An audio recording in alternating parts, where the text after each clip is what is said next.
Alright, so magandang gabi sa inyo lahat. Si Papa AJ ito. So nandito tayo ngayon sa Barangay Santiago Yang, dito lang sa bayan ng Nabua, Camarines Sur, para explore natin ang isa sa pinaka most requested na sementeryo dito sa bayan na ito. Ito yung Nabua Catholic Cemetery. So samahan niyo ako para ikutin tong sementeryong ito. Ito ang Nabua Catholic Cemetery na halos may lawak na hektarya na binubuo ng pampubliko at pampribadong libingan. Isa ito sa napakalaking libingan sa Kabikulan. Kung hindi nga kami nagkakamali, itong libingan na ito ay inabot pa ang digmaan ng mga Hapon at Amerikano. Ngunit sa likod nito ay marami palang kalansay na nakatago rito na hindi pa rin nakukuha ng kanilang mga pamilya.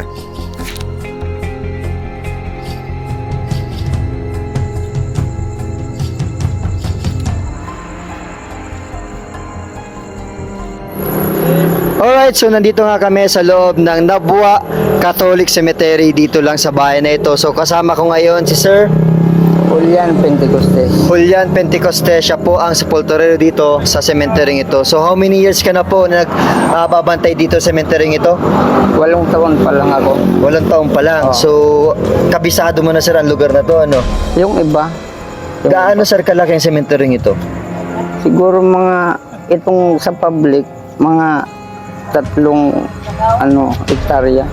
Tatlong hektarya. Oo. At dito naman sa kabila, Yung private, siguro mga 6 na hektarya yun. malaki. Mas malaki, So, malaki. kaysa nito. So ito sir, portion na to, ano po ito dito? So ikutin natin sir. O, sige na. So ito yung tinatawag na apartment, ano sir? Ito yung apartment. Ito yung mga restosan. Ito Mga yung restosan. mga pinaglilibingan ng mga mamalaki. Yung mga may kahon. May makahon, Oo. Ito yung mga buto. buto. So ibig sabihin sir, yung mga kinukuwang buto dito after 5 years nandito na. Dito nililipat. Nandito na. Oo. So ito sir, may mga kabaong. may mga kabaong to.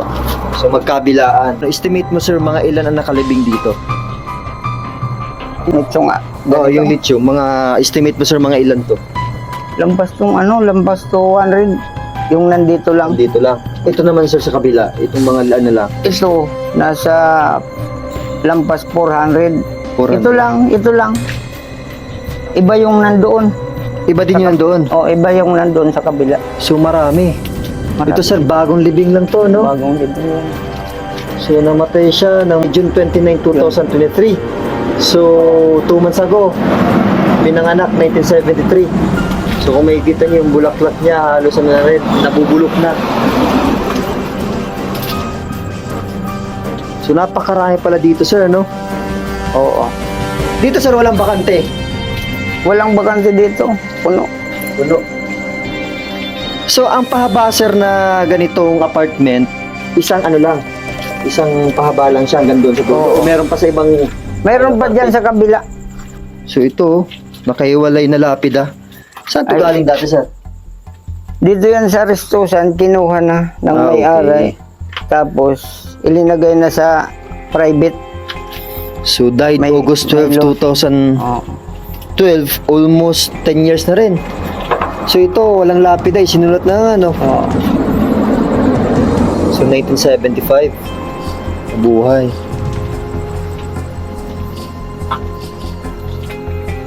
So sa ano mo sir, sa pagiging sepulturero mo dito, syempre cemetery ito, may nararamdaman ba kayo dito kakaiba?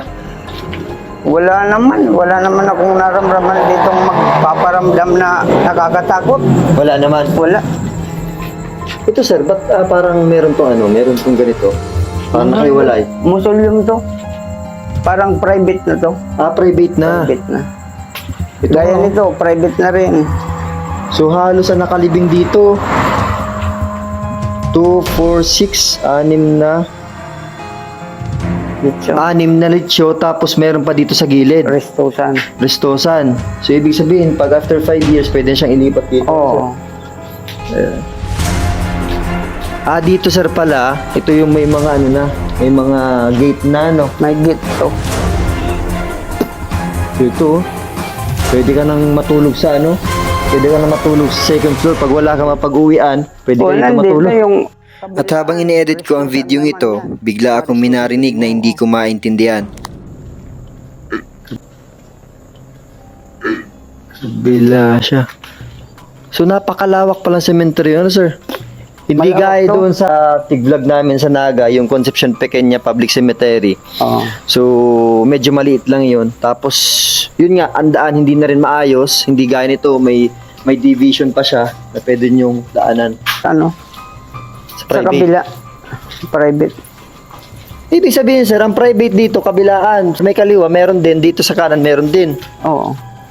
Ito, public to. Kaya lang, yung mga sa mausoleum na private, binili na Binila nila. nila. Yung sa kabila, wala doon na public. Lahat yun, mga mausoleum. Gaya nito, oh. So, isang pamilya lang to, no? Isang pamilya. Mga puntillas. So, sino ba to, sir? Father Lorenzo. Si Father Lorenzo Tio. O, kakamatay lang? Oo. August 15, 2023. So, ito po yung libingan niya. Diyan nakalibing. Pag ganito, sir, dito nakalibing, ano ba yung mga pare lang o talagang Hindi. pamilya din sila? Pamilya. Ah, Pamilya doon ni Father Lorenzo. So, namatay lang ng August 15. Anong araw ngayon? September. September. Mag 1 month na rin. So, dito, sir, wala nang daan. Mayroon dyan daan. Kaya lang madumi. Ayun. So, medyo masukal na rin kasi nga, Oo. syempre, hindi pa rin nailinisan to, pero pag araw ng mga patay, sigurado matanggal itong mga kahoy. Oo, tanggal yan. Tanggalin yan. So, nagpapalakad nito, sir, hindi naman yung, munisipyo, kundi yung Holy Cross. Holy Cross. Holy Cross, sir? Oo, sa simbahan nagpapalagad ng paglilinis dito. Kung matatandaan nyo, yung tig-vlog ko pong Holy Cross Parish, dito lang sa bahay na ito, sila po yung nagpapalakad dito. So, Dito nakita tayo. nyo, dito tinatapon yung mga Di, bulaklak, ano? ano yan? Susunugin yan? Susunugin ba yan? Oo. So, meron pa din doon mga mga nakalibing. So, mga apartment type din. So, napakalaki pala ng ito? Cemetery yung ito. Ito yung mga apartment din. Oh. Apartment din, no? Oo. Ano yung nasa likod? Yung nasa likod, private naman yun. Private naman yan. Oo. So, napakalaki mga... Di ba, sir, ito? 3 Gusto mo hectares yan, dyan? sabi mo, no? Oo. Siguro, mga lampas tong 3 hectares. Ito, masikip ng daan dito. So, ibig sabihin, sir, halos tahimik na rin yung mga namatay dito na wala nagpaparamdam. Wala man yung Kasi yung sa tig-vlog namin sa Concepcion, halos daw meron mga naglalakad ng mga bata pagsasapit ng mga hating gabi. So, hindi naman namin malaman kung totoo kasi nga, hindi rin namin nakita. So, sa kabila, sir, may mga bahay, no? Dito kasi, bago pinupunta dito yung patay, minimisahan muna. Minimisahan na muna. Oo. Kaya wala man nagpaparamdam sa amin. Pero, sir, pagkagabi pumapasok ko dito. Mga ganitong oras. Papasok ako siguro mga alas 10. Kasi minsan, sir, ang sementeryo, hindi naman talaga minsan para sa mga patay, no? Para sa mga gidate lang. Oo, minsan. Ginagawang hideout. Ito nga yung pinaka-una-unawi kong pilinibing ditong lampas ng 100 1914. years. Ito yung- 105 na yun. Ito yung sa Yung pinakaunang patay na nilibing dito sa cemetery. Di naman. Yung una kong nilibing na maedad na. May edad na. Naglampas 100. Okay. Di ibig sabihin, sir, nakasaksi ka na ng mga, kunyari, yung mga nailibing na, tapos kailangan i-autopsy. Dito lang sa lugar na yon, ino-autopsy. Oo. So, hindi naman siya pwede talagang dalhin na, no? Dito yata may nakalibing din Sa ilalim yan. sa ilalim. Sa ilalim. Tapos yun yung mga lapida niya. Mm. And then may second floor para sa pamilya just in case na magkakaroon ng ng sama-sama, sir? Oo. So, malaki pa ng cemetery. Wala nang daan dyan. Wala nang daan. Wala nang daan dyan. Nakalaki yan. Dito na tayo. Ito lang ba sir yung pinakamalaking cemetery dito sa Nabwa? Ang Oo, ito. Ito pala yung inaano ko kanina. Yung Vandalis. 1938. 1910 na mundag. So, Pinanganak. tagal na, no? Matagal na. So, babalik tayo sir sa dating daan. Bahala ka. Dito Kung pala. Diyan ta na. Dinadaan diyan na natin, may tayo. nakalibing na. Huh? Oo. 1954, 1992. At habang naglalakad kami, halos maraming aso ang tumatahol dahil nga ang likod nito ay marami din nakatira mga residente. Ito pa oh. Ano yan sir? Cemetery pa to. Cemetery pa ba yan? Oo. Di pa natin nadaanan yan kanina? Hindi pa. Explore natin. Ibig sabihin sir, yung cemetery ito, pagkagabi kinakandado nyo na, no? Oo. Lahat yan nakakandado. Wala naman daan sir sa likod. Mayroon daanan dito sa likod, kaya lang may bahay na. Ah, may bahay. Kaya hindi ko na kinakandado yung nandyan ta. May bahay naman dyan. Sa likod. So, pasantabi po sa mga kaluluwang hindi namin nakikita dito. Wala naman kaming gagawin masama. Nais lang namin mag-explore. So, ano sa ginagawa dito, sir? Parang ginagawang ano? Ginagawang musulyom. Museum, ano? Oo. Yan, bahay na yan, oh. Ah, bahay na to. Bahay na yan. Pero, yung ano, yung sa kabila, Saan, sir, dumadaan yan? Pag, palabas? doon. Ah, yung may dumaan na motor. Oo. So, ito, kakamatay lang, July 6.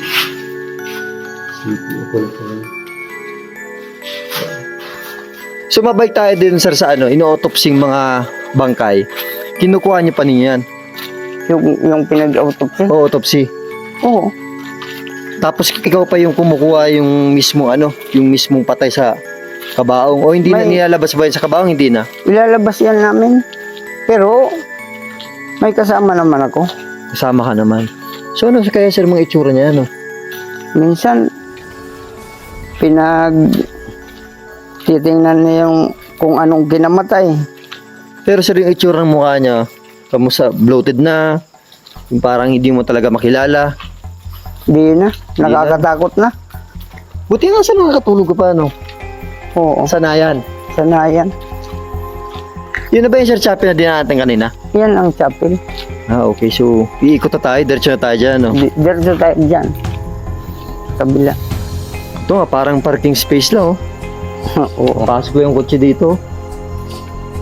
So, yun, oh. Yun yung, masukal na rin yung, yung lugar. Mapuno na rin. Halos gumagapang na yung mga halaman.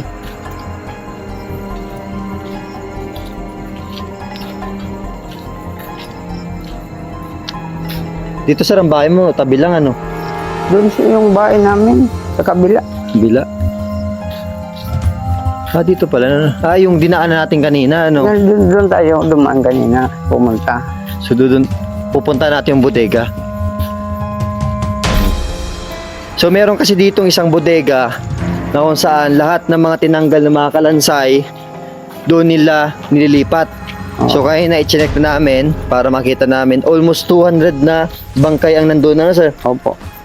So, medyo marami na rin. Tapos yun, sir, kukunin nila. Or depende na lang sa pamilya, kukunin pa. Depende na sa pamilya kung may nag-aisip na kanilang kumuha. Kung interesado pa, no? kukunin.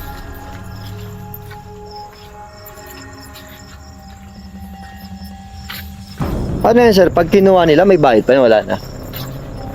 Mayroon bayad pag pag nag-anap kami diyan. Pero kunti lang naman. Tapos pag ipinalilibing nila sa Restusan, magbabayad sila sa simbahan. Simbahan. Saan yun, sir? Dito, ano? Doon. Dito. Yung laki ng cemetery nito. Meron pa sa kabila. Meron pa diyan. So, ito po yung bodega ng mga kalansay. So, di mo rin makikita yung mga buto kasi nasa loob ng sako. Pero makikita nyo isang bodega na ang laman ay lahat kalansay ng tao. So, ito yun. Ito May yung mga bukas sa pangalan pinto. naman yan. Yung mga sako.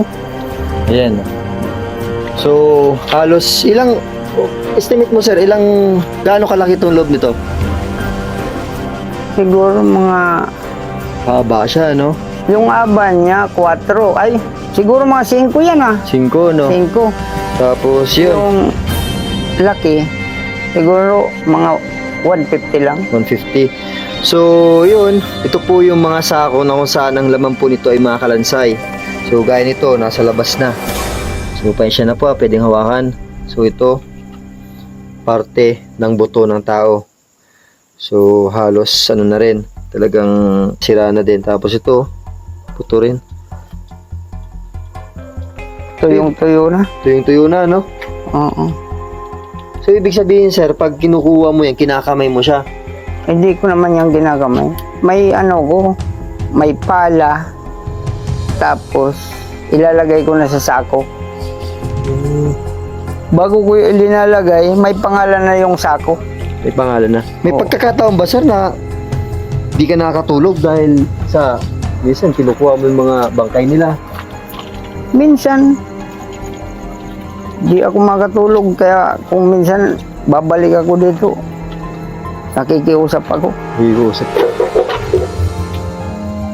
Mag-isa ka na lang. Oo. Ito, buto pa to. Bagong Oo. bago yan mga kuha namin. Ano?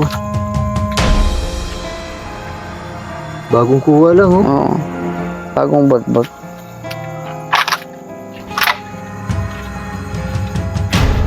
So, bagong libing lang, oh. At habang naglalakad kami sa lokasyon na ito, marami kami nakikita mga bagong libing at marami din nakakalat ng mga buto o kalansay ng Dito, tao sir, sa meron pa? paligid. Meron pa dito. Diyan sa kabila, ayun ang mga private. Sige nga, sir. Una ka, sir. Nga private dito. Mm. So, yun. Kung makikita nyo, itong mga sakong ito, halos kulay brown pa, sariyo pa yung mga buto nila, no? Oo. At habang naglalakad kami, may mga naririnig kaming mga ingay ng tao. Ngunit sa hindi namin inaasahan, dito pala sa loob ng sementereng ito ay merong tindahan.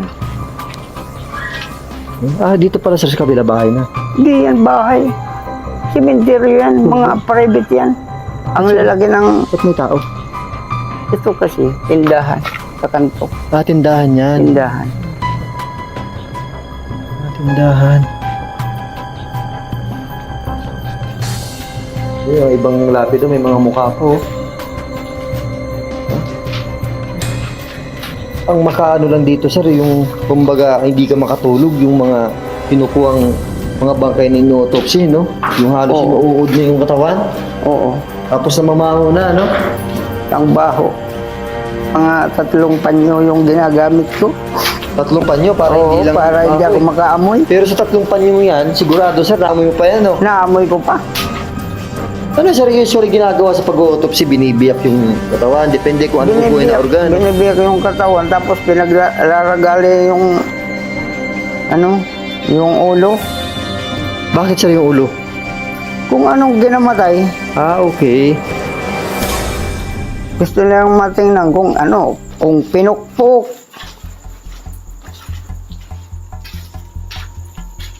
So, ito, Moralio, Cornelius. Ito Cornelius to.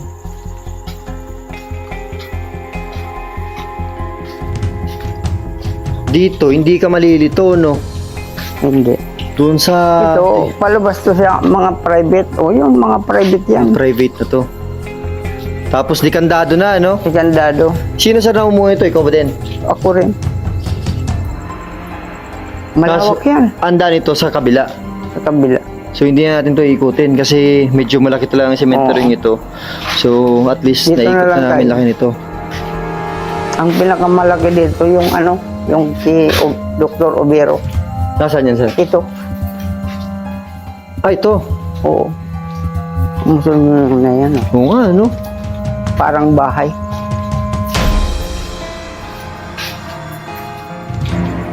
Ito. Parang bahay nga, oh.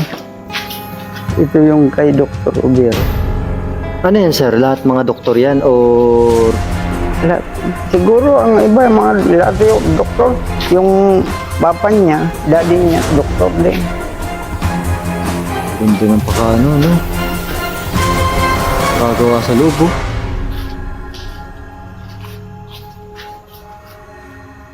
Dito, sir, natutulog ka sa loob? Ibig sabihin dito sa loob ng sementeryo? Kung madali na yung pistang kalag, dito ko matutulog. Dito natutulog. Pag may binabantayan kaming ano. So yun, halos naikot na rin natin yung buong paligid ng Nabua Catholic Cemetery. So nandito na nga tayo sa chapel.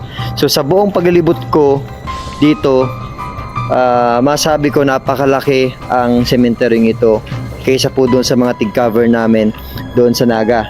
So ito yung ikalawang cemetery na na-cover namin kasi ito rin yung pinaka most requested. Hindi, ikatlo. Kasi 'di ba sa Magaraw nag-cover tayo ng sementeryo, sa Concepcion Pequeña. Ito yung ikatlong cemetery na in-explore namin. So sa mga pag-explore namin ng sementeryo, dito masabi ko yung medyo nasa division din yung daanan, hindi gaya ng mga cover natin na halos apakan mo na yung mga litso. And then dito yung chapel niya ay napakaganda. So ito po yung bukas sa chapel niya. Bukas ang ilaw 24 hours, ano sir? Oo. So ito yung maganda dito kasi ang chapel niya talagang malinis, tapos talagang may ilaw din siya. Yung mga kinover namin ng mga cemetery, yung mga chapel nila talagang wala nang ilaw at napabayaan na rin.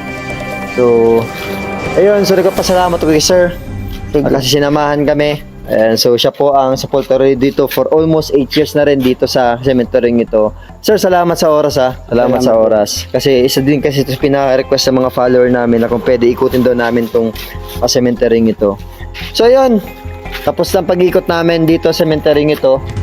So sa mga lahat na nag-request ng mga taga Nabua, so ito na, mapapanood nyo na yung vlog dito sa cemeteryo. And then, so salamat po sa lahat na nag-follow sa atin. Make sure po nakasubscribe kayo dito sa page na to para makita nyo mga bago mga upload natin. And then, sa mga taga Nabua, yung Holy Cross Parish, umabot ng 300k na viewers po yung pag-vlog namin sa simbahan na yun. So thank you very much po suporta. Salamat din sa buong team ni Sir, especially po kay Chief Tanod, tapos po doon sa staff ng barangay na kung saan siya po ang nag-asikaso ng permit namin para ma-vlog po namin ang cemetery ito. And then sa Holy Cross Parish na kung saan nagbigay ng permiso para din ma-explore natin itong cemetery ito. So magpapaalam na ako, magandang gabi sa inyo lahat. Si Papa AJ ito. Peace out.